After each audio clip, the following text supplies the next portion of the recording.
Alencherry Tesla മൊബൈൽസിൽ second mobile phone മേള. കേടായ മൊബൈൽ ഫോണുകൾ നൽകൂ, നേടൂ മൊബൈൽ ഫോൺ ആക്സസറീസ്. പുതിയ ഫോണുകൾക്ക് ആകർഷകമായ ഓഫർ. എവർക്കും ഓണാശംസകൾ. ഉറുകുന്ന് സർവീസ് സഹകരണ ബാങ്കിന്റെ നേതൃത്വത്തിൽ VFPCK, ഇടമൺ സ്വയാശ്രയ സമിതി എന്നിവരുമായി സഹകരിച്ച് ഓണം ചന്ത ആരംഭിച്ചു. ഉറുകുന്ന് ജംഗ്ഷനിൽ ബാങ്ക് ഹെഡ് ഓഫീസ് പടിക്കലാണ് ഓണം ചന്ത പ്രവർത്തിക്കുക.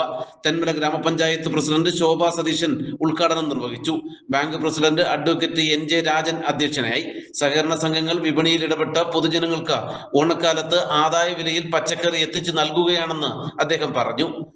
നമുക്കെല്ലാം അറിയാവുന്ന മാതിരി കഴിഞ്ഞ 10ഓളം വർഷമായി ഓണച്ചന്ത, ഓണം പച്ചക്കറി ചന്ത നമ്മൾ VFPCKയുമായി സംയുക്ത ആഭിമുഖ്യത്തിൽ അവരുമായി സഹകരിച്ചാണ് കഴിഞ്ഞ 10 വർഷമായി നടത്തുന്നത്. ഇത് നടത്തുന്നതിൻ്റെ പ്രധാനപ്പെട്ട കാരണം എന്ന് പറയുന്നത്, നമുക്കറിയാം മാർക്കറ്റിൽ നമ്മൾ ഇടപെടുമ്പോൾ, സഹകരണ ബാങ്കുകൾ, സഹകരണ സംഘങ്ങൾ മാർക്കറ്റിൽ ഇടപെടുമ്പോൾ ഈ മാർക്കറ്റിലെ വില കുറച്ച് നിർത്താൻ നമുക്ക് സാധിക്കും എന്നുള്ള കാര്യത്തിൽ യാതൊരു സംശയമില്ല.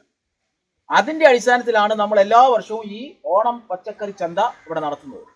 അതാണ് നമ്മൾ VFPCKയുമായി ഒത്തുചേർന്ന് നടത്തുന്നതിൻ്റെ പ്രധാനപ്പെട്ട കാര്യം എന്താണെന്ന് ചോദിച്ചു കഴിഞ്ഞാൽ, VFPCKയ്ക്ക് ഗവൺമെന്റിൽ നിന്ന് സബ്സിഡി കിട്ടും. ആ സബ്സിഡി നമ്മുടെ ജനങ്ങളിലേക്ക് എത്തുന്നതിന് വേണ്ടിയിട്ടാണ് യഥാർത്ഥത്തിൽ നമുക്ക് വേണമെന്നെങ്കിൽ ബാങ്ക് എന്നുള്ള നിലയിൽ നമുക്ക് വെളിയിൽ പോയി സാധനം എടുത്തുകൊണ്ട് വിൽക്കാൻ പറ്റും. പക്ഷേ അതിനേക്കാൾ മെച്ചപ്പെട്ട സാധനം, വില കുറഞ്ഞ. Thenmala Grama Panchayat vice president advocate Aby Shinu, VFPCK deputy manager Thomas Koshy, Thenmala Grama Panchayat അംഗങ്ങളായ ബിന്ദു, ആരോമൽ, ഇടമൺ സ്വയാശ്രയ സമിതി പ്രസിഡന്റ് അബ്ദുൽ ജലീൽ, സർവീസ് സഹകരണ ബാങ്ക് ഭരണസമിതി അംഗം മോഹനൻ, പൊതുപ്രവർത്തകരായ R സുരേഷ്, S ബിജു തുടങ്ങിയവർ പ്രസംഗിച്ചു. നാട്ടുവാർത്ത, തെന്മല. ഓണം ബമ്പറുമായി കൈരളി ജുവല്ലേഴ്സ്. ചിങ്ങമാസത്തിൽ കൈരളി ജുവല്ലേഴ്സിൽ നിന്ന് പർച്ചേസ് ചെയ്യൂ. മഹീന്ദ്ര ഥാർ ബമ്പർ സമ്മാനമായി നേടൂ. 27 വർഷത്തെ സംശുദ്ധ പാരമ്പര്യമുള്ള കൈരളി ജുവല്ലേഴ്സിന് 2 പുതിയ അധ്യായങ്ങൾ കൂടി. നവീകരിച്ച കല്ലമ്പലം ഷോറൂം ഉദ്ഘാടനം ഓഗസ്റ്റ് 13-നും 7ാമത് മെഗാ ഷോറൂം ഓഗസ്റ്റ് 15-ന് അഞ്ചലിലും പ്രവർത്തനം ആരംഭിക്കുന്നു. പരിശുദ്ധിയുടെ പൊൻപ്രഭ കൂടുതൽ ഉയരങ്ങളിലേക്ക്.